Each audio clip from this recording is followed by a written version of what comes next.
This podcast is for information purposes only, and it does not constitute medical advice. If you have any health or medical concerns, please contact your doctor or family physician.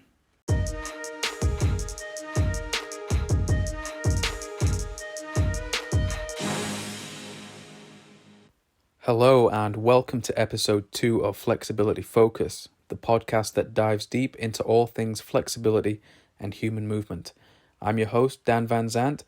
If you've already listened to episode 1, welcome back and thank you for sticking with the show. If this is your first time tuning in, I'd like to wish you a warm welcome to the Flexibility Focus family. Be sure to check out episode 1 at some point because it will give you a very good overview of what flexibility is, how it fits in with biomechanics and the study of human movement, what the different types of flexibility and stretching are, and what the actual differences are between flexibility and mobility based on what the science says. I want to say thank you to everyone who wrote in and gave me feedback about the last episode. The response has been unbelievably positive, and it far exceeded any expectations I had for the show. So far, I've received hundreds of messages, and literally 99% of them have said nothing but good things. And I've been blown away by the sheer number of people saying how much episode 1 cleared up the confusion and frustration they'd been feeling because of all the conflicting messages being put out in the health and fitness industry. There's such a huge gap between the industry and the science, and I hope to close that gap a little more with each new podcast episode or social media post that I put out. I also hope other researchers are paying attention too, because unfortunately there's also a lot of bad science out there, whether we're talking about clinical studies being designed in a way that doesn't accurately simulate what happens in effective flexibility training, or whether we're talking about people who don't fully understand the subject of flexibility and so they make erroneous conclusions about flexibility or flexibility training based on those flawed studies. And so my main goal is to make the good science more available to you and to make it easier to understand, so you have one less obstacle in your way when you're trying to get healthier or when you're trying to get other people healthier. And if you're a researcher, I want to help you better understand the practicalities of flexibility training so that you can implement study designs that will generate more accurate and meaningful conclusions. I also want to say thank you to the 1% of people who wrote in with something more critical to say about the show. And I mean that because, like I said before, all feedback is welcome, both good and bad. Now, most of that 1% of people gave me very constructive advice, but there were a few who didn't agree with my explanation of flexibility and mobility, and that's fine because honestly I expected it. In fact, I thought I was going to get a lot more messages like that than I actually did. Interestingly, around 70 people wrote in to say that they won't be using the flawed model of mobility any longer, or the limited model of mobility, which I think is probably a more accurate name for it. And it's the one which incorrectly states that mobility is active and flexibility is passive range of motion. And personally, I think that's a good thing because it means we're one small step closer to scientific accuracy in the industry.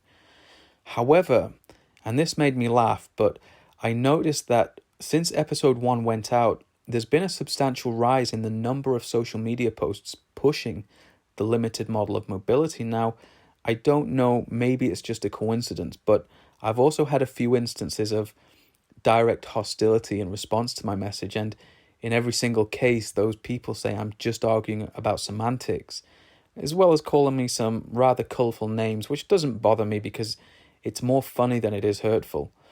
It's also a bit sad, really, that they have to resort to name-calling because they're unable to formulate an intelligent response. Now, invariably, whenever I challenge the validity and accuracy of the limited mobility model, the typical response that I get from people is that I'm just arguing about semantics. And when someone says that, when they say that you're just arguing about semantics, what they're actually saying is that the meaning of words isn't relevant, that the meaning of words doesn't matter. But they're wrong because semantics and the meaning of words is how human beings communicate with each other at the most fundamental level. So of course it's important. And the thing that I find most amusing about people who say I'm just arguing about semantics is that they don't realize their own hypocrisy. Because when you promote the limited model of mobility, where you make statements about certain words meaning certain things, i.e., the word mobility means active range of motion and flexibility means passive range of motion, then you're basing your argument on semantics. And when I challenge your limited model of mobility, I'm challenging your semantics-based argument precisely because you're using semantics which are not congruent with what most of the scientific literature says. And remember, if you want to claim to be science or evidence-based, then the literature is where you need to get your terminology and definitions from. So when you try to dismiss my challenge by saying I'm just arguing about semantics, it presents a couple of issues. Number one, you're just stating the obvious, so good job there. And number two, it makes you a hypocrite because your own argument relies upon semantics also. And it also undermines your own position, because if you can dismiss my challenge because semantics don't matter, then I can just as easily dismiss your argument in the same way.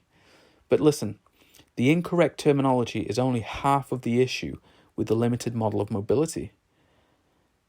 The other half of the issue is that it paints only half a picture of what's going on in a joint during human movement. Remember, in episode 1, I said that there are 4 types of range of motion, depending on whether the joint is moving or still, and depending on whether the muscles are contracting or relaxing. So the limited model of mobility only categorizes range of motion into 2 types, active and passive. So it tells you if the muscles are contracting or relaxing, respectively, but it doesn't tell you anything about if the joint is moving or still, i.e. dynamic or active. And that presents us with a massive issue, because if you don't specify whether the joint is moving or still, then you cannot account for velocity, which is a huge factor when determining the forces that affect movement and injury. And also because flexibility, or range of motion, is speed-specific, and we can only prescribe speed-specific exercises if we specify that the joint is moving, which the limited model of mobility does not do. Hence why it's called the limited model of mobility. Now, the biomechanical model of flexibility that I present in this podcast and on social media, in which I've pushed for years, it's a much stronger model for 2 primary reasons. Number one, it matches exactly what the overwhelming majority of the scientific literature says. So it uses appropriate semantics. And number two, it presents a full and clear picture of the physics of joint motion. So in my opinion, there's a clear winner in this argument. But look, I get it. The limited model of mobility was created with good intentions, and the people who promote it are trying to simplify the language in an industry littered with excessive and pointless terminology, initialisms, and acronyms. But the limited model of mobility does more harm than good. First, it widens the gap between what science says and what the industry says. So we have a bigger disconnect between the research and the practical applications. Second, human beings have a tremendous propensity for tribalism, and that's exactly what we're seeing in the industry. People are latching on to this incorrect idea that flexibility is passive range of motion only, and therefore flexibility training is just passive training.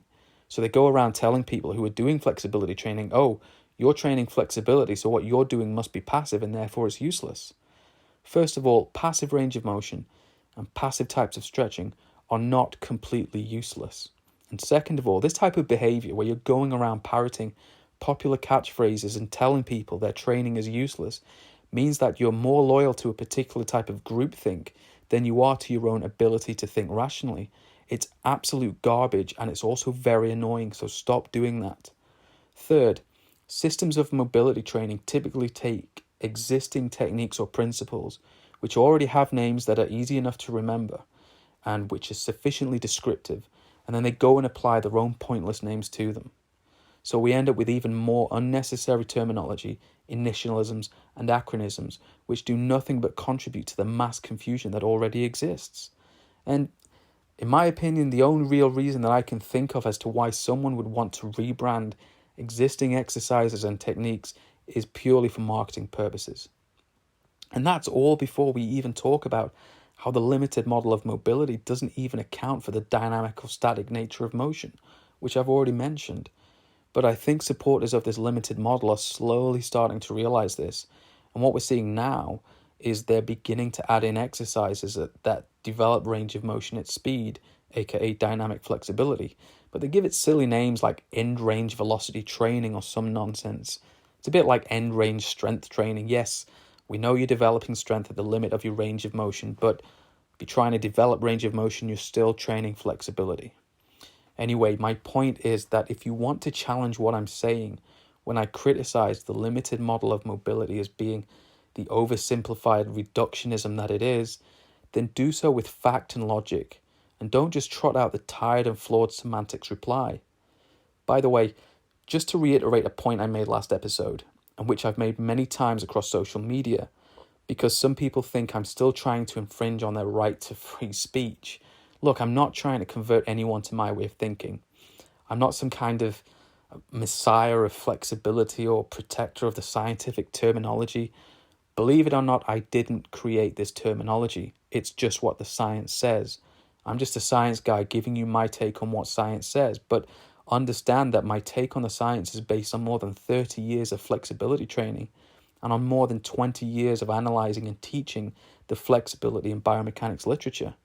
I think I can say with a reasonable degree of confidence that I've probably read and reviewed more flexibility-specific research than almost anyone else. I've read, reread, and reread again every major article on all the different types of stretching, and I own and have read many times every single book on the subject, and I consistently read between 30 and 50 research articles per week.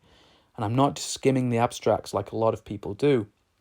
I read every article in full, start to finish, including reviewing the full list of references. This is literally what I do full time, so I'd like to think I kind of know what I'm talking about here. My job is to give you that information so you can take it into consideration when making decisions and forming your own opinions. Now, it's completely up to you what language you want to use or what model of human movement you want to promote. And while I will always challenge language or models that I don't agree with, I will always respect your right to use your preferred terminology, but don't you dare accuse me ever of trying to infringe on anyone's freedom of speech. Anyway, moving on, rant over. I put out a vote on my Instagram asking whether you wanted the next few episodes to focus on the interactions between the motor abilities, so looking at flexibility strength, flexibility endurance, and so on, or whether you wanted me to focus on the components of flexibility like extensibility, stiffness, etc. The vote was very close, with 52% of people voting in favor of the components of flexibility. I will examine the motor ability interactions in later episodes, but these next few installments will focus on the components of flexibility. If you want to have a say in shaping future episodes, get on Instagram, find me at @flexibility.research, follow me and take part in votes when I put them up. In this episode, I'm going to focus on extensibility because there's still many people in the health and fitness profession who think flexibility is how far your muscles can stretch, including people with doctorate level qualifications. So they think flexibility is just how far your muscles can stretch, which isn't true. Remember, flexibility is the motor ability that determines the capacity of your joints to move. It's different to the stretching of tissues, which forms a small part or a component of that motor ability.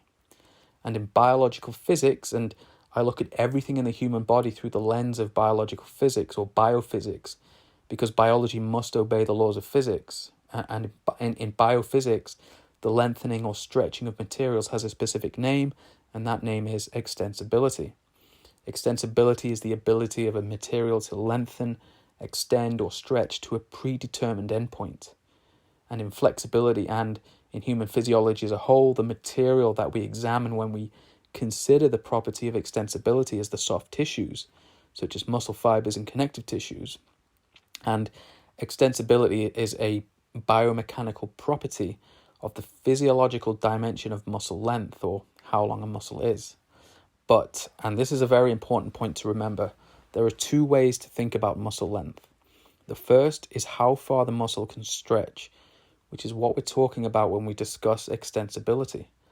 And the second is how much physical muscle there is from end to end. And it's important to bear this distinction in mind when you're listening to this episode or when you're reading research material. So to make things easier for you, when I'm talking about extensibility, which will be in part 1 of the episode, I'm referring to lengthening the muscle by stretching it and then returning it to its natural resting length without adding any new muscle.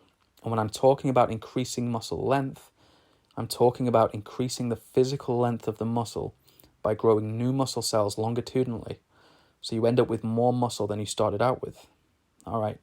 In part 2 of the episode, I'll review an article that compared static stretching, normal foam rolling, and vibration foam rolling, and the effect that each of those had on flexibility, proprioception, strength, and balance. In part 3, the book review, I'll give you my opinion on some books you might find useful. In part 4, I'll mention some people who I think you should be following on social media. I'm also delighted to bring you an interview that I did with Sid Paulson, an awesome gymnastics and conditioning coach who I mentioned in the Spotlight segment of the last episode. And lastly, in part 5 of the show, I'll answer questions from the audience. Now, before I start part 1, I want to quickly make an important announcement. Something which is very apparent from my conversations with many of you is that you're not actually all that bothered about the deeper level science that underpins flexibility training. Most of you just want straightforward advice telling you what you need to do, when, how often, how to progress, regress, and so on. When I put a vote out on my Instagram asking who would be interested in a book like that, 99% of you voted yes. In fact, and I'm not even kidding here, only one person voted no, so there's clearly a huge demand for a book like that. So, for the time being, I've suspended writing my planned academic textbook on flexibility, and I'm instead focusing all my efforts on creating a user-friendly manual on the basics of flexibility training. Everything in it will still be fully backed by science, but the tone will be much easier to read than what you'd find in a typical science textbook. Now, the plan is to release it as an ebook and make it available on Amazon. I'm looking into the possibility of print on demand, so you'll be able to have a real life copy if you want it, but I'll release more definite details closer to when it's finished. I'm aiming to get it out in around 6 weeks, but please understand this is a rough target only. I'm not releasing it until I'm satisfied it gives you everything you need to know about the practicalities of getting more flexible. So while I'm aiming to get it out in 6 weeks, know that it might be a little later, it might even be a little earlier, who knows, but I will keep you updated on its progress. Now, because all my energy and attention will be going into the book, it means I don't know when the next episode of the podcast is coming out. If I'm happy that I'm still on track to release the book in a reasonable amount of time, then I'll try to get another episode out in about 2 weeks. And I'm probably going to make it a fortnightly thing going forward. But again, please understand I may delay the podcast while I'm working on the book. Also, as I said on Instagram, I'm not taking on new clients until after this book is done. All right, that's enough for the introduction. Let's get on with part 1.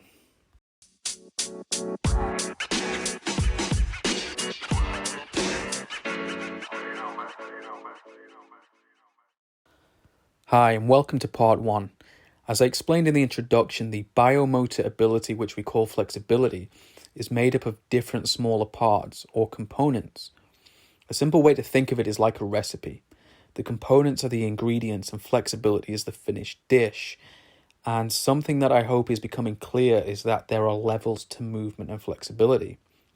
In fact, there are levels to everything, from the human body to the entire physical universe. So let's start with the human body, and the primary function of the human body is movement.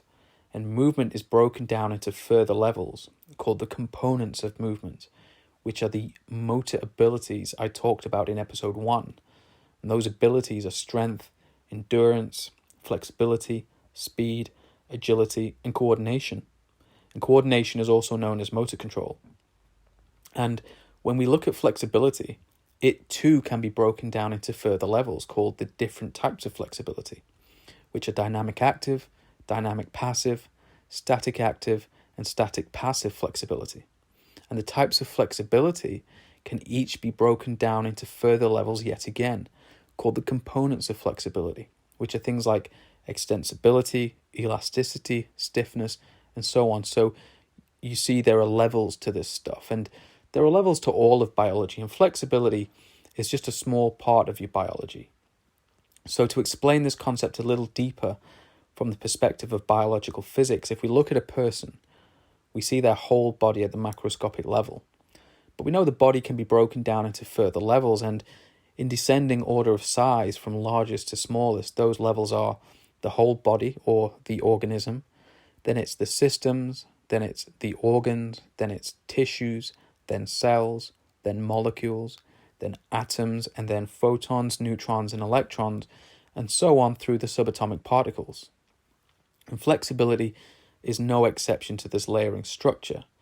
The components of flexibility, which I'm going to discuss in this episode, and the next several episodes, in fact, are essentially the building blocks of flexibility. So they lay the foundation for the capacity of your joints to change position and for your ability to move and to get into different positions so you can exert force where you need to.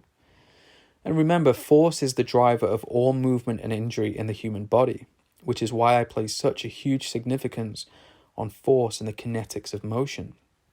If you're not familiar with that term kinetics, it's simply the branch of biomechanics which studies the forces that cause motion, and it's different from kinematics, which is the branch of biomechanics which describes motion, such as how far, how fast, and in what direction a body travels. And a good way to think about the difference between kinetics and kinematics is it's like looking at a car. Kinetics is when you lift up the hood or the bonnet, if you live in the UK, and you can look at the forces that are pushing the car forwards and backwards. And kinematics is when you look at the car driving down the street, and so you can describe how fast and in which direction it's going. Okay, so the components of flexibility can be divided into two main categories, and those categories are the neural components and the mechanical components. The neural components are concerned with how the central and peripheral nervous systems affect and are affected by flexibility training. And the mechanical components look at how the physical structures of the body respond when force is applied to them during flexibility training. Remember that even a basic passive static stretch creates a tensile force or a pulling force when the muscles are stretched, which generates strain or deformation in the tissues. Now, something which I'm going to keep repeating because it's so very important for you to remember is that nothing in the body happens in complete isolation. So while I say the components are divided into neural and mechanical types, that's just to assist you in understanding of, assist your understanding of these concepts that I'll be talking about. And both the neural and mechanical components have a part to play in every movement or exercise. Because the human body is a remarkably complex system of systems, and the divisions and categories that we separate these various systems into are completely artificial, and they're designed to assist our learning of the whole organism. But in reality, nothing in the body exists or functions entirely on its own, and this is why forces in your left foot might have an effect on your right shoulder, for example. So even though we divide the components of flexibility into neural and mechanical types, when you stretch, regardless if it's a moving stretch or a static stretch, and regardless if you're contracting the muscles or relaxing the muscles, there will always be both a neural response and a mechanical response to the stretch. To put it simply, the neural and mechanical components are always involved to some degree at the same time when you stretch. Now, I'm going to be focusing on the mechanical components before the neural components, because even though the mechanical components are not immediately easy to understand, when you compare them to the structure and function of the nervous system, which is one of the most complex entities in the entire universe, then understanding the mechanical components is a heck of a lot easier. Now, I don't want to put you off learning about flexibility by all this talk of the complexities of biology, but I also think it's fair that you're given enough warning that the intrinsic processes of the body and movement are not straightforward and can take a little time to come to terms with. Now, aside from being divided into neural and mechanical categories, the components of flexibility are also grouped according to the dimension that they represent, because all aspects of human movement are multidimensional, including flexibility. So a dimension is an aspect of movement, and its various attributes are called properties. So let me give you an example. joint angle is a dimension of flexibility, and the degrees of the arc is a property of that dimension. And there are other dimensions that we need to consider if we're going to fully appreciate the motor ability that we call flexibility. And this is why I say that research studies which look at only joint angle provide us with only a one-dimensional representation of flexibility. And as I've already said, muscle length is one dimension of flexibility. There are 3 other dimensions concerning muscle, and these include tension, cross-sectional area, and time.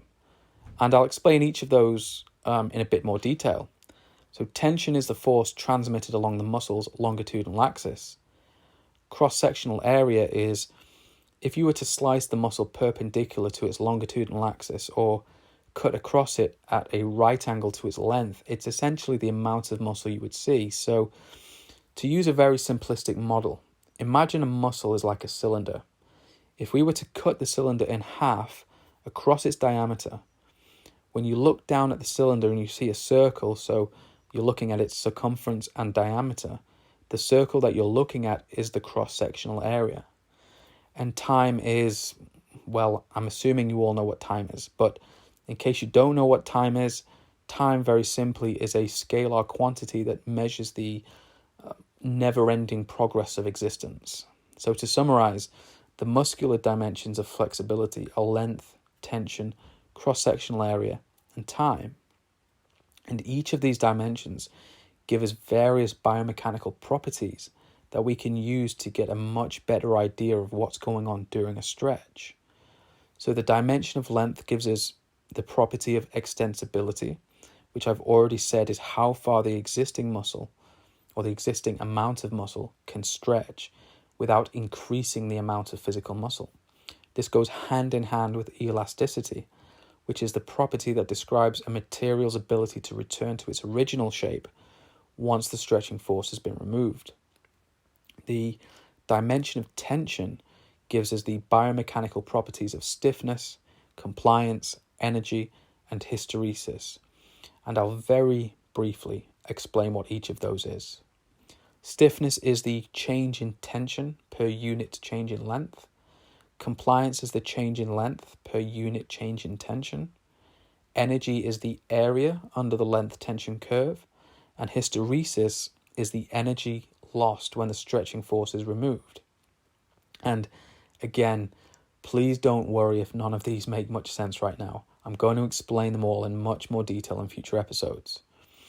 Okay, the dimension of cross-sectional area gives us the biomechanical property of stress, which is the amount of tension per unit of cross-sectional area, which essentially allows us to calculate how much force the muscle fibers can exert over, say, every square centimeter.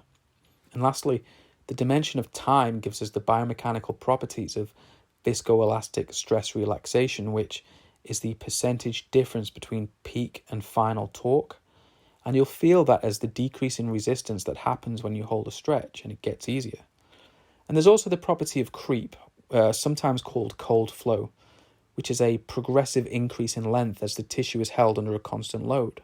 And again, this isn't necessarily an increase in the amount of tissue from end to end, but rather it's more like extensibility without the complementary property of elasticity, meaning the tissues don't return to the normal or to their original length once the stretching force is removed. So it's like putting the tissues in a permanently stretched state, which may cause issues like pain and weakness, and it's one of the prevailing theories as to how or why our bodies develop harmful adaptations to unnatural postures like sitting at a desk all day, where we develop that stooped, rounded shoulder posture.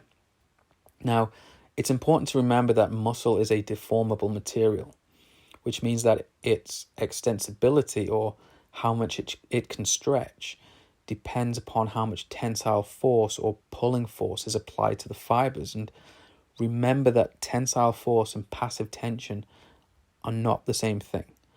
Tensile force is the force that is pulling the muscle in the direction of elongation, or how much force is stretching the muscle. And passive tension is the passive resistance of the muscle to it being stretched. So tensile force is the stretching force and passive tension is the resisting force. And also, remember that these two values are equal in magnitude and direction. So, say for example, you exert a force of 10 newtons to stretch your wrist flexors. Your wrist flexors will exert passive tension or a resistance force of 10 newtons in response. And speaking of Newton, this is because of Newton's third law of motion, the law of action-reaction, which states that the magnitude of force on each body is equal in magnitude to the force on the other body, and the direction of force on each body is opposite to the direction of the force on the other body. Now, we use passive length tension curves to illustrate this relationship between length and tension, which allows us to plot the amount of passive tension for each increase in length. And I've already explained that range of motion is just one way to measure flexibility, albeit it is the easiest and therefore the most common way to measure flexibility. But like I said, that's a very one-dimensional way to approach flexibility. And a very important point to remember is that you can improve your flexibility without increasing your range of motion. And I know that probably sounds a bit counterintuitive, so let me explain. Flexibility is a joint's ability to change position, and range of motion is one way to measure that ability. But we can also measure that ability by how much less resistance to stretch that you feel over time. So if through training you decrease the amount of passive resistance to stretch, or you decrease how much tension you feel being exerted by the muscles at a certain range, you've made getting to that point in your range easier, and so you've improved your flexibility. For example, if we take two people and all other things being equal, if person A takes 20 minutes to get into a full side split or middle split without a warm-up, with a warm-up. So person A takes 20 minutes to get into a full split with a warm-up. And if person B can drop instantly into a full split without a warm-up, so they can do it cold, we generally say that person B, who can do the splits instantly, has the better flexibility because their ability to change the position of their joints is instantly available to them. And we could even say it's more functional. Although I'll probably get people saying the splits isn't functional, but that's another argument. So by making your muscles less resistant to stretch, you've improved your joint's capacity to move without necessarily increasing range. And again, this is where the issue about semantics comes in, because the word increase and the word improve don't mean the same thing. Let's consider another example. If, say, when you first start stretching your hamstrings, you feel a very strong resistance to stretch, then your hamstrings are exerting a lot of passive tension. Over time and with training, you're able to increase the extensibility of your muscles by increasing compliance, which is achieved by decreasing passive resistance to stretch, so that you can reach that same point in your range of motion without necessarily increasing the final joint angle. So getting into that position feels easier, quicker, and more comfortable. So your flexibility has gotten better, i.e. it's improved. But again, for practical training purposes, we still use joint angle as the primary measurement of flexibility. And so it's very unlikely that you're going to try to improve flexibility without increasing range of motion, unless you're participating in a clinical study which is looking exclusively at passive tension, which really doesn't happen often at all. And this is a point worth remembering when you're training and your joint angles are not increasing and you're getting frustrated, you're thinking that your flexibility isn't improving and that your training isn't working. If your joint angle isn't increasing, but over the course of a few workouts you felt less resistance to stretch, then your flexibility is improving. Don't just get caught up on the joint angle, because what usually happens is that as you're working on flexibility, your joint angle will increase for a while and then it stops increasing. And it takes a bit of time to see another increase in joint angle. And if you ask anyone who's done flexibility training for any length of time, they will tell you that progress is not linear and that these plateaus are quite common. But what you probably don't realize is that while your joint angle might have plateaued, You're steadily improving your muscle extensibility by decreasing your passive resistance to stretch over time. And improvements in muscle extensibility almost always immediately precede an increase in joint angle. So if you've been training and you haven't been able to increase your range of motion, or you haven't been able to stretch further, but you feel like the stretch is becoming more comfortable and it's easier to get into, then get ready, because you're going to see an improvement in joint angle very soon. Now, the increase in muscle extensibility, or how far the muscle can stretch, happens either because there's a decrease in passive resistance to stretch, so reaching that point in your range of motion is easier, or the muscle is able to stretch further. When we examine these changes on the length tension curve, also known as the torque angle curve, decreases in passive resistance are indicated by a decrease in the slope of the curve. So when stretching becomes easier, the slope on the curve becomes less steep. And when the distance that the muscle can stretch increases, we see a shift to the right of the entire curve. And the right shift of the curve indicates that that resistance has decreased and the joint angle has increased, which is what happens in those moments during training when you've been trying to stretch further for a while, and then all of a sudden, pop, you're able to go a bit further. Now, if you're wondering what the heck a length tension curve looks like, you can just look one up on Google Images. And that is muscle extensibility in a nutshell. I won't talk about length tension curves and all the other biomechanical properties too much here, because I don't want to overload you with too much information, and I'll discuss them in greater detail in later episodes.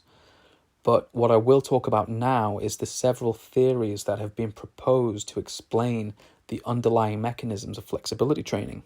So several theories have been proposed over the years, and I'm going to discuss them now in the context of how they relate to muscle extensibility. So the first theory is viscoelastic deformation. And this theory states that increases in your ability to stretch further are caused by a lasting viscoelastic deformation in the muscles. But what do we mean by that term, viscoelastic? Well, skeletal muscles are considered to be viscoelastic, and the visco part of the word means that they behave viscously, which is like a thick and sticky consistency somewhere between a liquid and a solid. And this viscosity depends on the amount of tensile force or pulling force applied over time.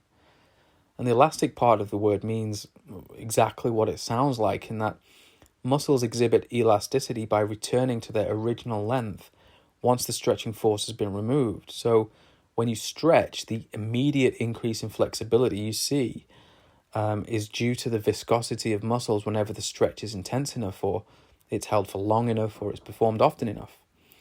When you stretch the muscle and you hold that stretch for a while, like you would do in normal static passive stretching, you'll feel the muscle's resistance to the stretch ease off. And according to this theory, that decrease in stretch resistance that you feel is called viscoelastic stretch deformation. And in biomechanics, we calculate it as a percentage of the initial resistance. And if you hold a sufficiently intense stretch for long enough, we can evaluate the property that we call creep, which, as I said earlier, it's a sort of permanent elongation of the tissues. Now, it's important to bear in mind that this theory is based almost entirely on animal studies, and we need to be very careful making conclusions about the human body based on non-human studies. And human studies have shown that viscoelastic deformation is not a plausible mechanism for lasting changes in muscle extensibility. It is also important to understand, however, that almost all human studies looking into this viscoelastic response of muscles during stretching, they utilized very short duration stretches, typically anywhere from 10 seconds to a minute, and much more research is needed before we can completely refute the viscoelastic deformation theory as a mechanism of increased extensibility in chronic and rigorous stretching. Another theory, which has been quite popular in the past to explain muscle extensibility, is the plastic deformation of connective tissues theory. If you are at all familiar with human anatomy, and you know that muscle and connective tissue are not the same thing, then you might be wondering how plastic deformation of connective tissues can increase muscle extensibility. Well, connective tissue is essentially the fascia, Fascia, fascia, which encases every part of the muscle, including the endomysium, perimysium, and epimysium. And the idea behind this theory is that muscles are already extensible enough, or they can stretch enough as they are, to give you all the range of motion that you want, and that its restrictions in the connective tissue or fascia surrounding the muscles, which is the principal limiting factor. And the word plastic is really just a synonym for permanent. So this theory also states that it's possible to permanently and safely elongate connective tissues. The theory states that there's a point along the length tension curve where tissues are stretched to their limit of elasticity, which is the final point where the tissue can return to its original length, and that continuing to stretch them beyond this point into the plastic range permanently elongates them. And that area of the length tension curve, the plastic range, lies between the end of the elastic range or the elastic limit and the start of the failure range, which is the point at which sprains and ruptures begin. And continuing to stretch tissues through the failure range results in a progressively worse rupture of the tissue until we reach total tissue failure or a complete rupture, which is the full separation of the connecting elements of the tissue. So you basically tear the damn thing in half. And once again, evidence for this theory is based almost entirely on animal studies, but what those studies didn't do is they didn't actually advocate for the theory of plastic deformation. Like so many people mistakenly believe, what those studies instead actually advocated for was viscoelastic deformation, which we've already talked about. And those studies stated that we may be able to use low-intensity, long-duration stretching performed over a very long time frame, we're talking many months to years, to increase the so-called viscous flow within the connective tissue elements of the muscle-tendon complex. Now, while length tension curve models that include a plastic deformation region can be applied to some biological tissue types, it's important to bear in mind that muscle demonstrates a different length tension curve to connective tissue. And a plastic deformation phase in muscle would show up as a decrease in the slope of the length tension curve, which hasn't been adequately demonstrated in any studies to date. However, I also think it's important to point out that we know that a continuous tensile force, like the constant pulling force that occurs during stretching, stimulates fibroblasts to lay down new collagen in the direction of pull. And fibroblasts are the most common type of connective tissue cell in all the human body. And they're the cells which create collagen in the extracellular matrix, which is a sort of three-dimensional scaffolding which holds other cells together. So, very simply, if you stretch hard enough and long enough, you cause a longitudinal increase in the growth of connective tissue. And so the question remains, if we can longitudinally increase the growth of connective tissue with stretching, what effect is that going to have on muscle fibers? Remember, nothing in the body happens in isolation, so I think this is going to be a very interesting area of research in the future. Another theory that attempts to explain increases in muscle extensibility is the sarcomerogenesis theory. Sounds like a very complicated word, but it basically states that constant stretching of the muscle fibers causes more muscle cells to grow in the direction of the stretch. So we know, again from animal studies, that when muscles are held in a stretched position for a very long time, that there's an increase in the number of sarcomeres in series or in a line. And that sounds like the muscle got physically longer, right? Well, not exactly. And this is an important point that many supporters of the sarcomerogenesis theory fail to mention. A lot of people have misinterpreted these animal studies to say that the overall physical length of the muscle had increased with stretching. But what those studies actually showed was that there was actually no overall change in muscle length, because even though the number of sarcomere cells increased, the actual length of the individual cells themselves decreased, which offset any increase in overall physical length of the muscle.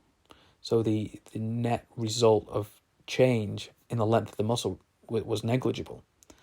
And it's important to remember that the type of stretching people do in training looks absolutely nothing like the type of stretching used in those animal studies. So we can't really apply the results of those animal studies to human beings. However, we also need to acknowledge that no studies to date have properly evaluated histological changes in human muscle following stretching. So we currently lack appropriate imaging technology to determine if stretching does or doesn't increase the number of sarcomeres and thus increase muscle length. There have been some novel mechanistic mathematical models developed which illustrate chronic longitudinal muscle growth in response to static passive stretching, and they do offer exciting insights for the future of research. But as it stands, while there's circumstantial evidence to suggest sarcomerogenesis may be a mechanism that accounts for increased muscle extensibility in humans, and such a process would certainly fill the gap where other theories fall short, for now the jury is still out on its plausibility. But it's worth mentioning here that there's also some evidence to suggest that passive stretching can stimulate hypertrophic growth of muscle fibers on its own, and hypertrophy can occur in one of two ways. Number one, the diameter of the cell can increase, and number two, the length of the cell can increase. So while passive stretching may not increase the number of sarcomeres, it may actually increase the length of the overall muscle by increasing the length of the individual muscle cells by hypertrophic mechanisms. So I think the theories that support the idea that your muscles can be made longer through various stretching techniques cannot be completely dismissed just yet. Okay.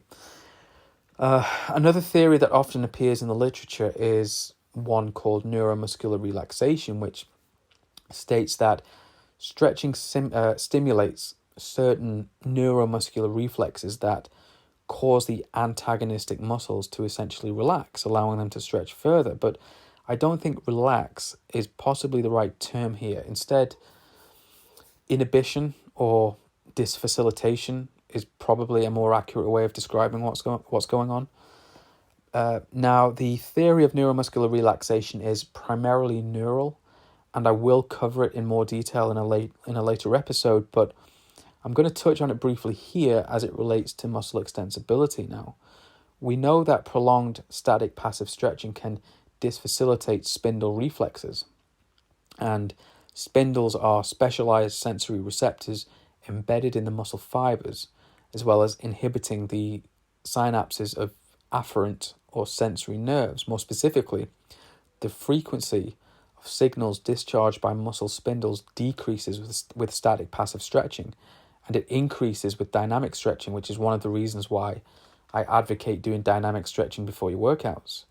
Understand, however, that the reduction in signal discharge frequency caused by static passive stretching is offset if you limit your stretches to 60 seconds per muscle group, and if you follow the static stretches with dynamic stretches and dynamic movements, which is something people still don't seem to acknowledge in the health and fitness industry. It's crazy.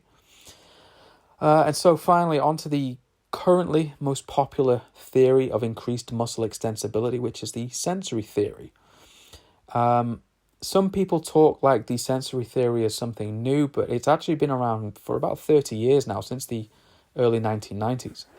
And this theory essentially states that increases in flexibility are caused by your ability to better tolerate the discomfort of stretching. It's a psychophysiological phenomenon. And really, it's more an indication of neuroplastic changes occurring in the brain rather than a model of structural changes occurring in the muscle.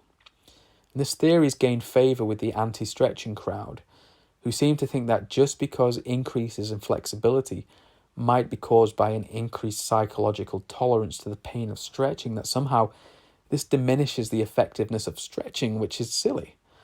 If anything, if stretching is a mechanism for creating lasting neuroplastic changes in the pain centers of the brain, then it's an extremely powerful tool for helping people suffering from chronic pain, and it only cements stretching's place in the rehabilitation process. And as someone myself who has suffered with chronic pain, with my diagnosis of CRPS, or complex regional pain syndrome, I can tell you firsthand that static passive stretching helped me to manage my pain better than any talking therapy or pain science education did. Despite the popularity of the sensory theory as well, there are a few issues with it. First of all, it fails to explain the loss or recovery of flexibility in conditions where adaptive tissue changes have occurred. It also doesn't explain the mechanisms underlying chronic gains in flexibility caused by regular stretching, primarily because the effect of stretching programs lasting longer than 8 weeks and very rigorous stretching have not yet been adequately investigated in the literature. So, to summarize, muscle extensibility is the ability of your muscle fibers to stretch, and it's the biomechanical property of the muscle length dimension of flexibility. And there's been several theories put forward to explain what causes increases in muscle extensibility, but so far we really don't have a concrete idea of what is happening. And while the sensory theory is currently the most popular theory, it isn't perfect, and we cannot completely write off the other theories just yet. In my opinion, given the body of evidence, it's more likely that all of the theories proposed thus far are correct to some degree, and it's probably a little bit of everything happening. One thing that is clear, however, is that extensibility, or how far your muscles can stretch, is not a fixed value, and it can increase or decrease accordingly with training or detraining respectively. But like anything, you have to make sure the exercises you're doing are specific enough, that they're intense enough, and that you do them often enough in order to have an effect.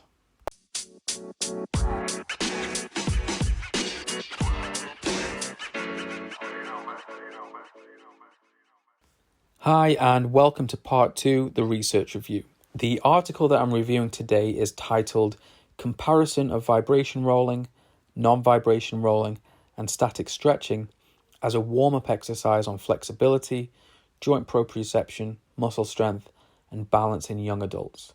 It was authored by Chia Lun Yi and colleagues at the Center for General Education, National Sun Yat-sen University, Kaohsiung, Taiwan, and it was published in April 2018 in the Journal of Sports Sciences.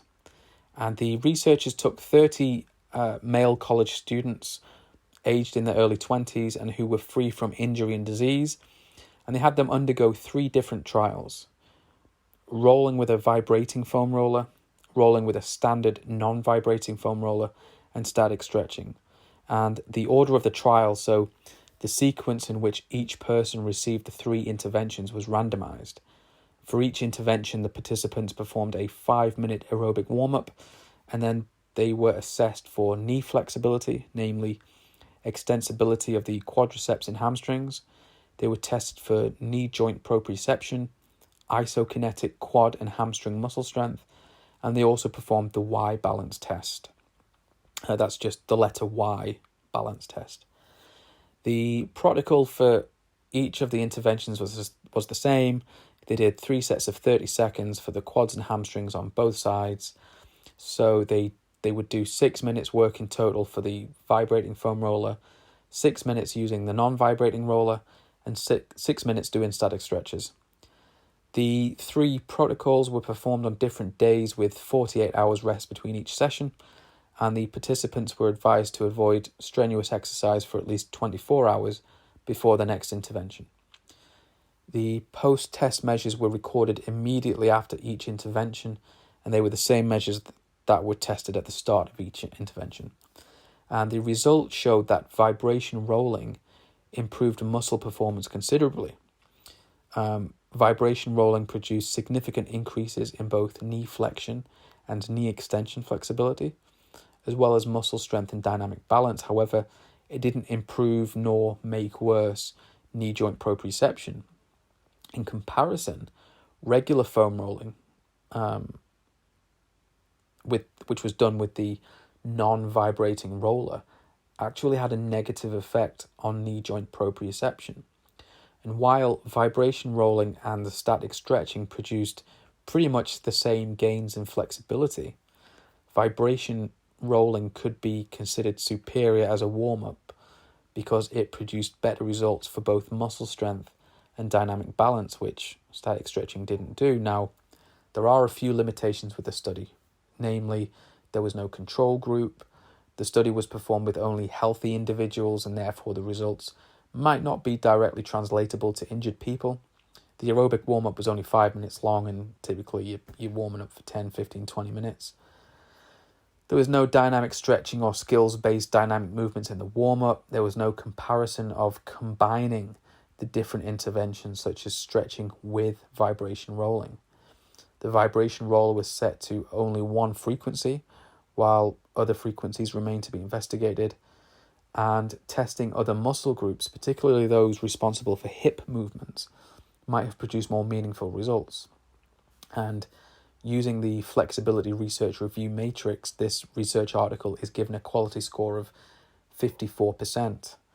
If you want to try implementing the findings of this piece of research in your training, I'd suggest first doing only dynamic stretching and movements in your warm-up to set a baseline for how you feel during the main part of your workout.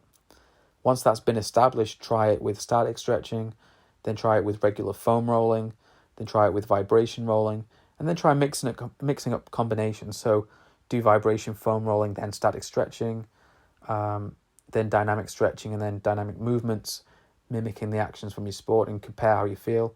And there's a lot of ideas there to play with, so give it a go, have fun, and let me know how you get on.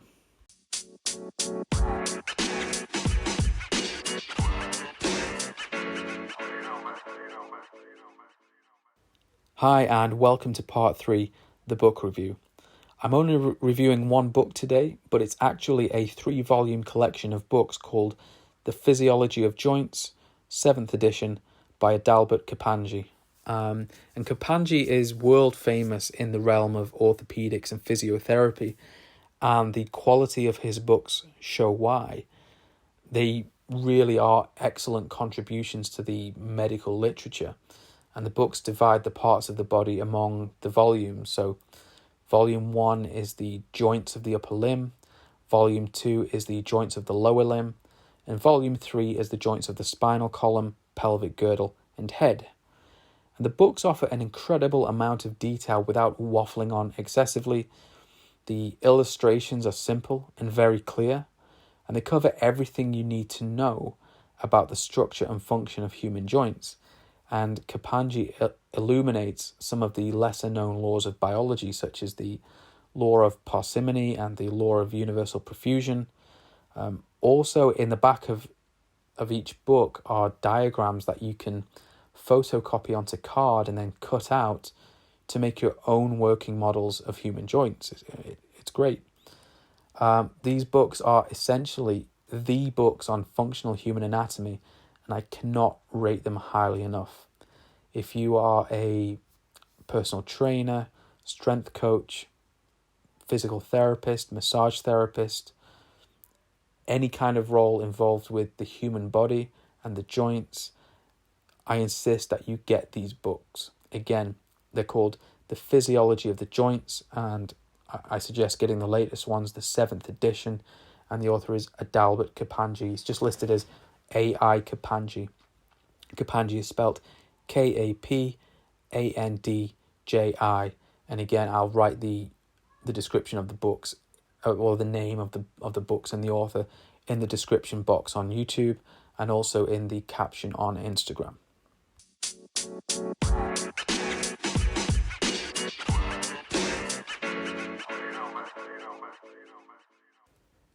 Hello and welcome to part 4, where I tell you all about people I think you need to be paying attention to. First up is Charlotte Tooth. Her Instagram handle is @Charlotte_Tooth. That's CHARLOTTE_TOOTH. Charlotte is a former dancer turned personal trainer who specializes in Pilates, bar, that's the bar from ballet, BARRE, and TRX, which is the famous suspension training equipment. Charlotte is undoubtedly one of the UK's top female trainers, and her body awareness and control is bloody amazing. I've taken part in her online coaching, and her delivery style is truly excellent. She offers a range of online classes, so go check her out. Her website is www.charlottetooth.co.uk. Next up is Monty Simmons, another fantastic UK-based health and fitness trainer.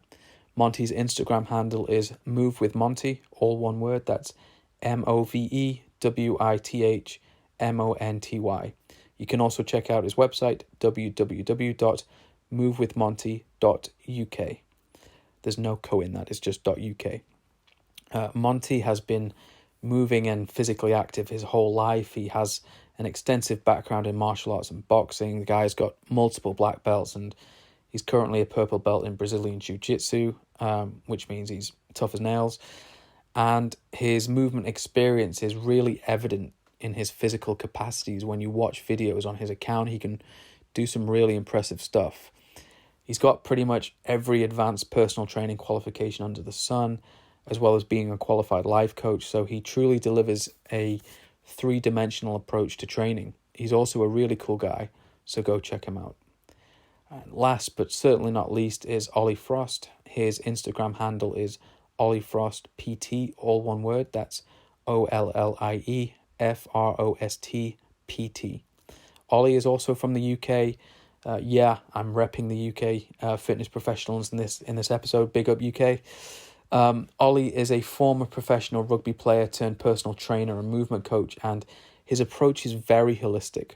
He teaches movement in a way that he teaches it almost like a physical language, one which speaks to people from all backgrounds and all abilities, and he pays particular emphasis on proper functional breath work and the foundational patterns of movement. So his methods are just as good for your mental health as they are for your physical health. And Ollie has created a fantastic online movement lifestyle program called Move 45. You can learn more about it on Instagram by searching for @Move45. So that's at MOVE_45, the numerals, or by going to the website www.move-45.co.uk. Just to give you full disclosure, none of the people I've mentioned in this or any other episode have asked me to include them in this segment. In fact, the first that they usually hear about it is when the episode goes out. Surprise, guys! I will never accept paid profile payments in this segment, and I will only recommend people that I would trust with my own health. So go and check them out. In the last episode, I mentioned Sid Paulson, and Sid was gracious enough to spend time answering my questions once I finally figured out how to use Zoom.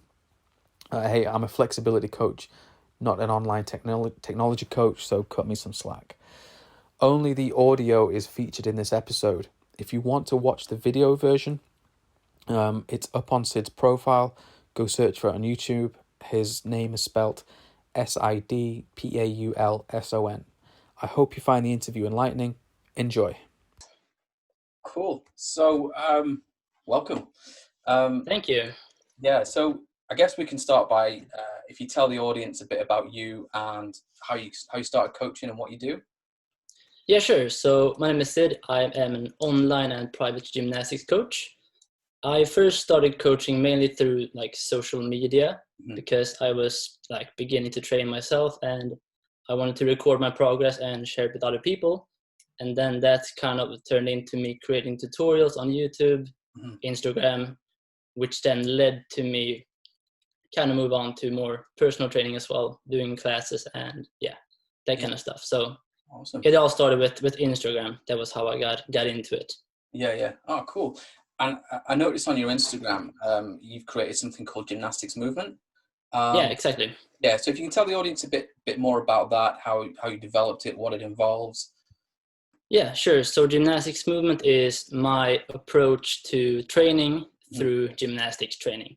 Yeah. And it's basically like a like all the concepts and approaches that I have learned into what I find is the best approach to develop strong, flexible, and healthy bodies. So yeah, it's kind of the approach that I like to use to help other people get fit, feel well, and just become like the best version of themselves. Yeah. What I like about your account is, the videos that you're putting out, it speaks for itself. You see some accounts, they're putting out video, well, they're putting out programs, and it's a case of the coach can do all the movements, which is great, but you don't see very many clients doing the same movements. And I think that's what separates like the really good programs from the kind of the mediocre ones, because especially in flexibility, you find that there's very much a follow me, do what I do kind of mentality. Especially kind of like in yoga and contortion. You get somebody who's naturally hypermobile, and they'll say, "Oh, do this program," and you get a 50-year-old guy who can't even touch his knees, and he's like, "Well, why isn't this working?" But what I like about yours is that you show the results with your clients, which is fantastic. But who are some of the kind of important people or figures that have helped you in your coaching career? Well, I guess the most influential one was Christopher Summers from Gymnastic Bodies, because he was the one that got me into like the whole gymnastics fitness scene. So I read his book Building the Gymnastics Body like probably 7 or 8 years ago.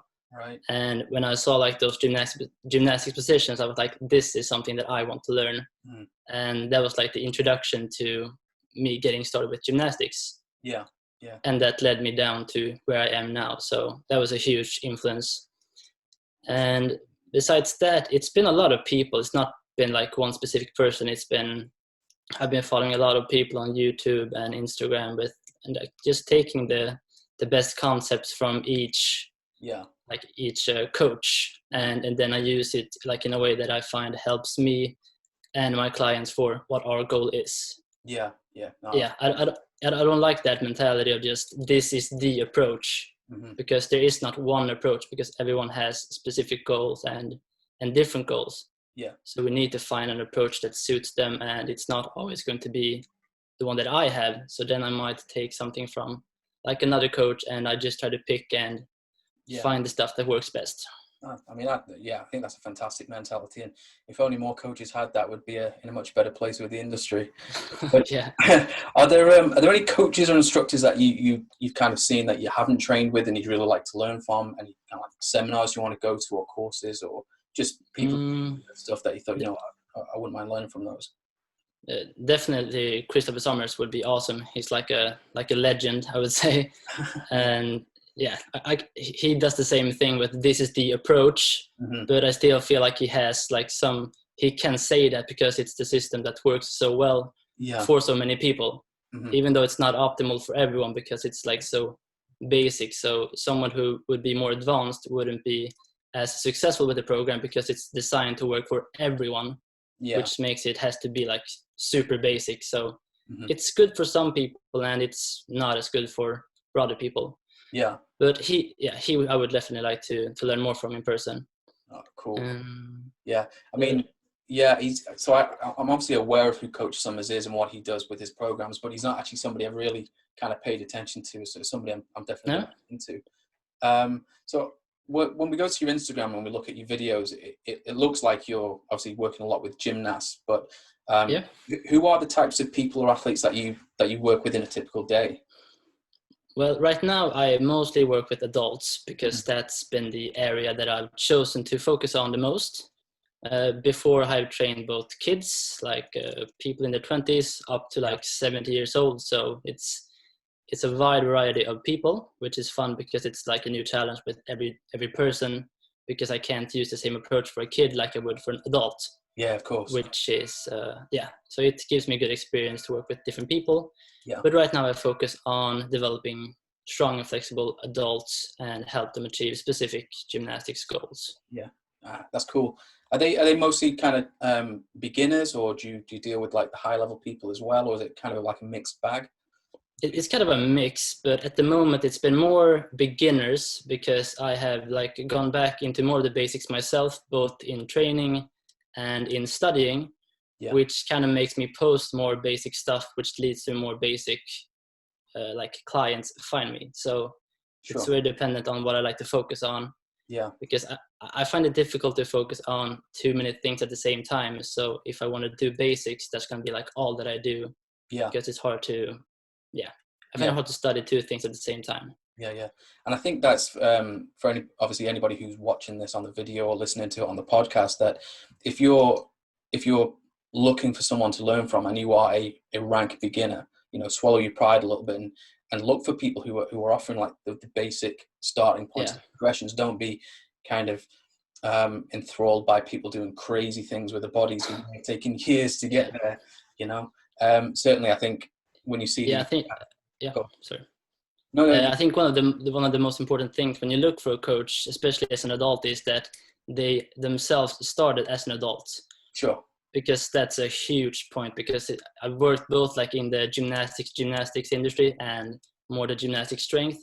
But in the gymnastics industry, it's not as good, because coaches who was gymnasts themselves as kids, they don't have the understanding of how it is to develop your body as an adult. And there's a lot of like considerations you need to take as an adult with joint integrity, flexibility, which comes quite naturally to kids. So it's important, if you choose a coach, to choose someone who began as an adult. I think is absolutely huge. Yeah, I completely agree. I think that's absolutely gold advice. You find people like Tom Kurz as well. He says the exact same thing. You can't use stretches that work for somebody who's at an age where they can manipulate the growth and shape of the joints for somebody who past the growth spurt. Exactly. So when you're coaching somebody, what are some of the more common issues or problems that you typically face or that you have to deal with? When it comes to coach, do you mean like physical or like so physical, for example. So are there kind of like common flexibility restrictions or strength limitations that people have? Yeah, sure. It's pretty much the same for most people. Everyone has tight hamstrings, tight hip flexors, poor overhead flexibility. And those are like the most common ones that I see everyone has, which makes training very difficult in the beginning, which is why I think a lot of people have problems with pain and injuries, because they just aren't physically prepared to do a lot of sports and activities. And I think something people forget is that you need to deserve to train sports and do like CrossFit or gymnastics. You can't just do that kind of training and expect to get fit. That is the thing that you do once you have prepared the body to do the activity. Because if you don't have like the wrist flexibility and you start doing push-ups or handstands, your wrists are going to get going to start hurting. So I completely agree with that. It's kind of like if you look at general preparation versus sport specific, I think kind of most exactly. I think most people kind of think of it as in a yearly cycle. They think, okay, so I'm in the off season, I'll do my general preparation work and then sport specific. But really, you kind of need to be looking at that across your career. So if you want to get into a sport, make sure you can handle the demands of that sport. And I think that's great advice. So obviously you've been coaching for a while, but and you've learned things along the way. But if you could say travel back in time to the start of your coaching career, is there any advice or one specific tip that you would give to your younger self? That's kind of a difficult one. Let me think for a second. What would you say, by the way, if you could travel back to yourself? I like the way you threw that back onto me. I just need to think a second. Mine would be to promote the message of trial and error more, because I found one of the things that people tend to ask for is, how many repetitions should I do? How many sets should I do? How long should I do this stretch or this exercise? They want specific details, and it's like, look, individual biology dictates you're going to have a completely different. You will have a completely different response to me because of our biological makeup, our training history, our psychological preferences. So mine would be to probably almost do away with recommendations for sets and reps, and kind of just give people a starting point. Okay, so start here with 2 sets of, so say we're talking static stretching, 2 sets of 30 seconds.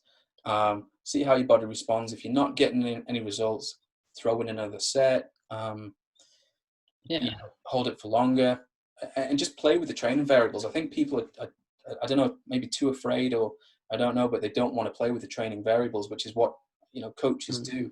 And I think a lot of the time coaches, we're guessing a lot of the time as well.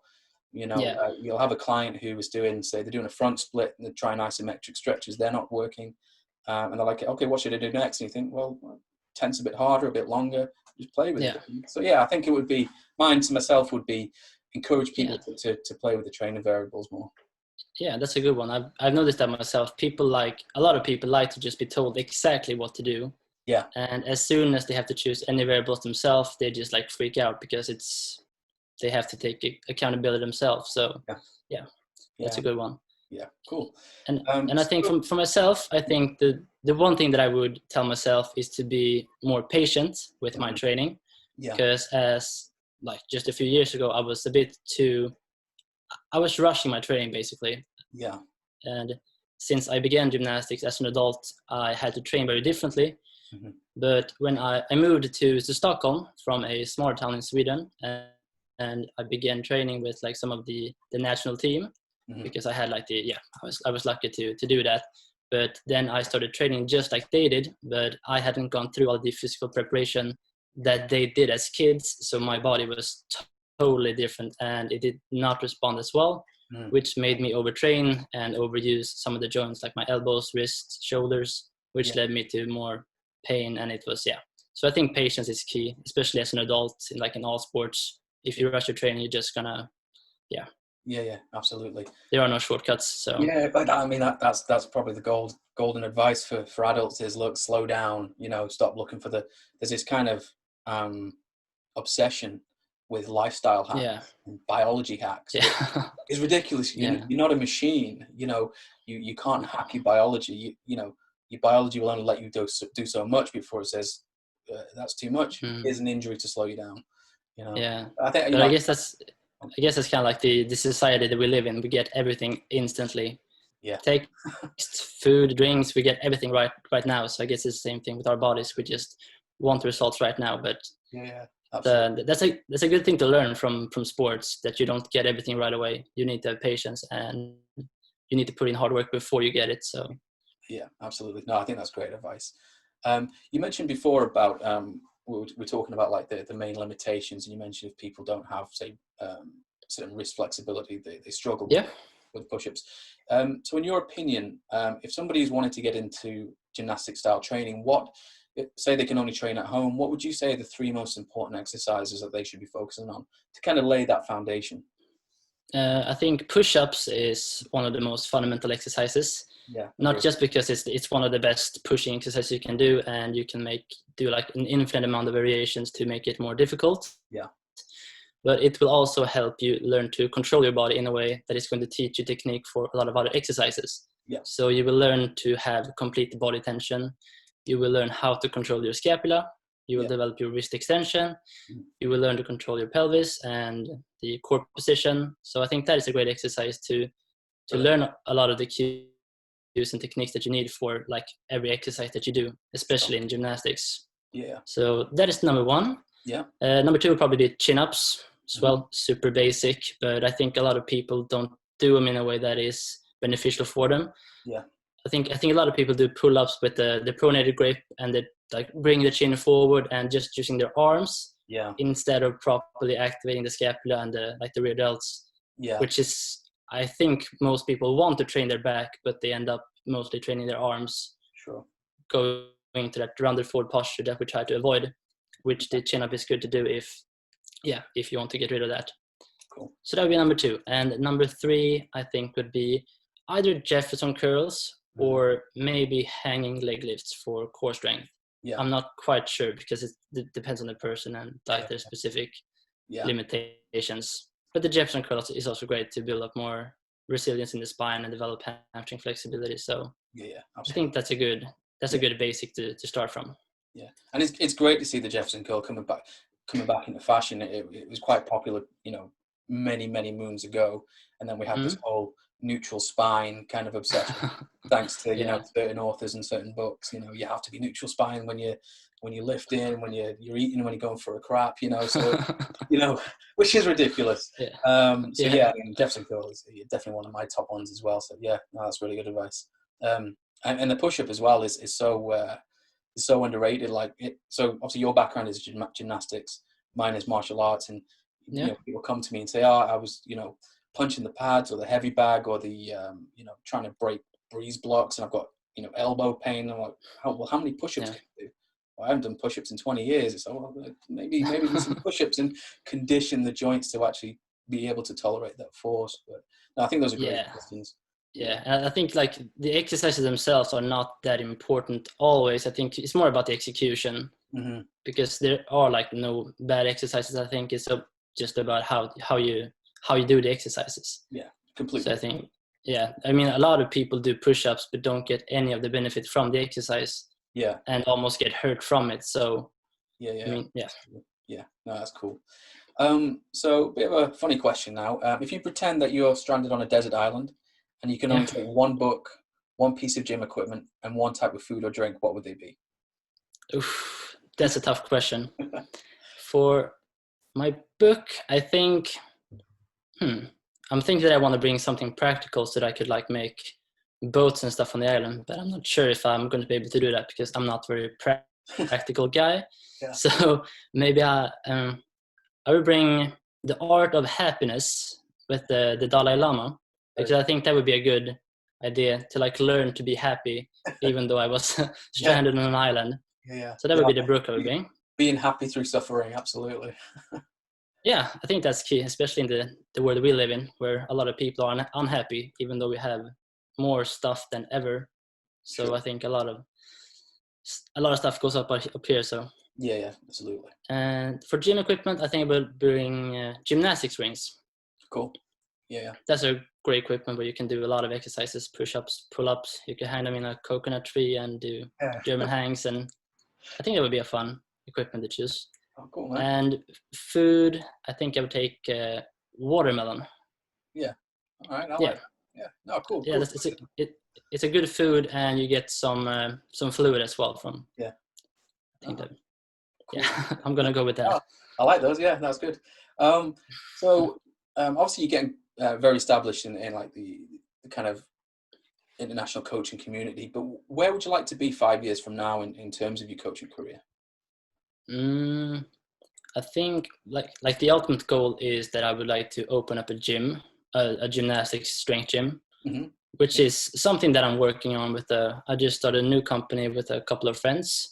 Yeah. And we are going to, because previously I've been focused on going internationally to reach people all over the world, but we are going to start a business here in Sweden with more focus on being like locally and try to establish a good business in Sweden. So that is something I would like to do, to open up a gym with focus on gymnastics, strength training, and my approach to training, because that is something that we do not have yet. Yeah. Most of the gymnastics places are usually working together with CrossFit in like a box. Yeah. So gymnastics is never like the main focus, which it's not as fun to work when you know that what you do is not the main priority. Everyone just wants to get the fast results, but we want to go for the long run. Yeah, I like that. And for myself, my goal is to be like the leading resource for gymnastics strength training online. Yeah. So that if somebody wants to learn something about gymnastics, then they go to just gymnasticsmovement.com or whatever my website will be. Yeah. But that would be my ambition to be a leading resource and someone people can trust when they want to learn more about gymnastics. Very cool. Yeah, no, I like that. I'm really looking forward to what you're doing, or what you're going to be doing in the years to come. Because, like I say, I mean, right now you're, in my opinion, one of the top, gymnastic coaches.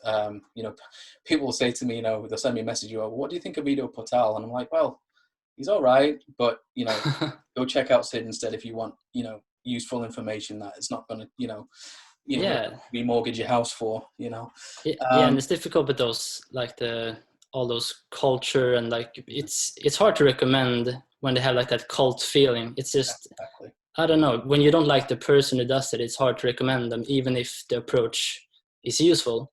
So I think it's being humble and just being able to learn from others and tell others that you do that is something that builds confidence, I think, and so people can trust you.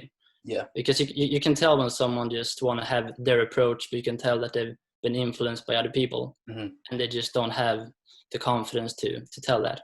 Yeah, absolutely. I mean, at the end of the day, it's nobody kind of owns the exercise information. I mean, Yeah. in the next podcast, one of the questions somebody sent to me is, I've been doing this. I teach this kind of class, and somebody who's just moved into the gym has said that their system owns those exercises, and then the names to them. Do I have to stop? Teachers like, no, because Yeah. you can't copyright a system or where you can a No. name. You can't copyright human movement. It belongs Yeah. to all of us, and we need to be doing away with this. This kind of protect my kind of territory. This very tribal mentality where people, they try to keep hold of what they think is theirs. At the end of the day, the more we can lift each other up, and this is one of the reasons why I've asked you to do this interview and get you on the podcast, is because we're going to go much further and ultimately help the public the more we help each other, and lift each other Yeah. up. So, so those are my questions, and you've given some great answers, so thank you for that. But before we finish, can you tell the audience where they can find you on the internet, on social media, or email, just so they can get in contact with you? Yeah, sure. You can just search for Sid Paulson. That's my name, and you can find me on most places with that name because it's quite a unique name. So it's easy to find me. On Instagram, it's Sid Paulson1 because Sid Paulson was somebody took it, and I tried to get it back, but they were not. Yeah, they didn't want to give it to me. So, but I tried. And you can also find me on YouTube at Sid Paulson as well, where I post more longer tutorials on gymnastics, strength, and all that stuff. Yep. And gymnasticsmovement.com if you want to join online coaching, get some online courses, or wants to, Awesome. more of the paid contents. Yeah, very good. Well, like I say, that that's the end of my questions. But thank you for your time. The questions you've given have been brilliant. I'm just really looking forward to what you're going to be doing, and I'll keep recommending people to go and see the stuff that you're doing. So all the best, and hopefully we can chat again soon, mate. Yeah, thanks for the interview. All right, buddy. Take it easy. You too. All right, bye-bye.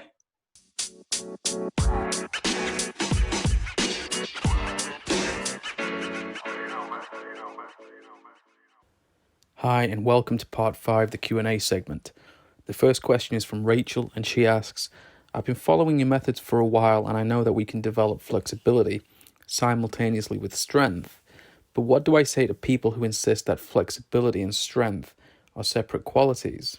Thanks for your question, Rachel, and I think that's a really good point. To a degree, flexibility and strength are separate qualities. They're different motor abilities that contribute to a person's overall movement quality.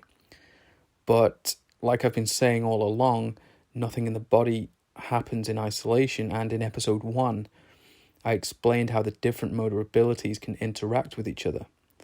When you are training to develop two motor abilities at the same time, we use a combination of their names to explain what it is that we're measuring.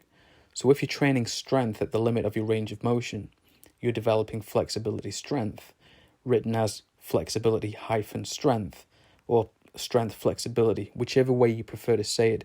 It doesn't really matter as long as you recognize both of the biomotor abilities that you're trying to improve. And anyone who says that flexibility and strength, or flexibility and any of the other motor abilities, are completely separate qualities, they're displaying a failure of reasoning by creating a false dichotomy, one which is based on a poor understanding of human physiology and sports training. Now, while all of the motor abilities interact with each other, it can be argued that flexibility and strength share an even more intimate relationship with each other than they do with the other motor abilities. You need flexibility to be able to get into positions to generate force where you need it. In other words, you need flexibility to be able to express your strength, but you also use strength more than any other motor ability to develop flexibility. I would argue that if you had to choose just two motor abilities, you could forget about speed, endurance, agility, and coordination, and you could work on just your flexibility and strength, and you would still have incredible movement capacities.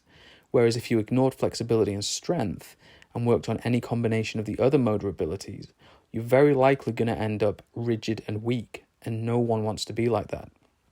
So if anything, flexibility and strength are not only very closely linked, but their symbiotic relationship is possibly the most important one in the human movement equation. The next question is from Diego, and he asks, I've been doing my stretching for 30 seconds and I'm seeing regular improvements, but my personal trainer keeps telling me that I'm wasting my time because stretching for 30 seconds doesn't work. Help. Thanks, Diego. Look, I think your personal trainer is probably well-intentioned but very misinformed. I could send you thousands of scientific articles showing you that stretching for 30 seconds improves flexibility, but you don't need research for that. You are all the proof that you need. You're getting results from your stretching, so clearly it's working. My advice is keep doing your stretches, and hopefully your personal trainer will come round to the idea when he or she sees the evidence for themselves. This next question is from Rose, and she says, my physical therapist told me that pulling my toes back in the middle split will irritate my sciatic nerve. Is this true, and what can I do about it? Thank you, Rose. I've had a number of questions like this recently. Look, your nerves are not like a taut rubber band about to snap. They have a certain amount of slack in them, and when you extend your limbs, that slack gets taken up. It prevents the nerve from being overstretched and potentially strained. To put your sciatic nerve into a full stretch or to put it on full tension, you need to get into something called the slump position. And you can see it on Google Images if you want to know what it looks like. But a middle split or a side split isn't going to do that on its own. Now, if you have a history of sciatic nerve compression and irritation, certain movements which utilize the glute muscles might cause some issues, but it's certainly not something I've encountered in my time coaching. Okay, that's it for today's episode. I limited the number of questions I answered in this episode because I wanted to see what effect it has on the length of the episode. I might keep it to 3 questions in the future. I might increase it. I don't know yet. But if you want your question answering, send it to me via DM on Instagram or send me an email to info@flexibilityresearch.com. The podcast is available in most places you can listen to podcasts. It's available on Spotify, Apple Podcasts, Anchor, Breaker, Google Podcasts, Radio Public, Pocket Casts, and some others I can't even remember. It'll also be available on YouTube. Go search for my channel. It's just my name, Dan Van Zandt. That's DanVanZandt. Please leave a like and any comments you have on the episode. And if you're not already subscribed, please do so. If you like this episode, please support the show by liking and leaving a review if your favorite podcast app allows it. Until next time, stay safe and stay flexible.